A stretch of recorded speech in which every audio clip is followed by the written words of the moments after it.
दीदी की होइ छै ओकरा घर में बुझल ये, दिन रात अनेरे दम किच्चर होइत रहै छै। हे ये ई कोन आदत अछि मुंह में मुंह सटा के बतियाई के? दूर से बात नहीं क सकै छी अहाँ? आब की भ गेल अहाँ के? रोक लागि गेल? हम तऽ एहि लेल कहै छी जे ई कोरोना से बचि सकी। कोरोना धैले छै कि एखन धरि? छै नहीं तऽ देखै छियै अखनो मरीज सब भेट रहल छै देश में। से तऽ छै दीदी। तखन बच के तऽ रहै पड़त ना।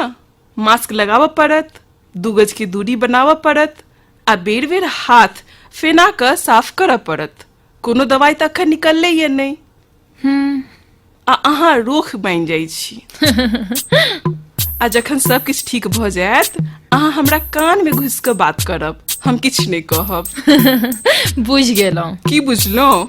ये जे जाधरि दवाई ने ताधरि ढिलाई ने।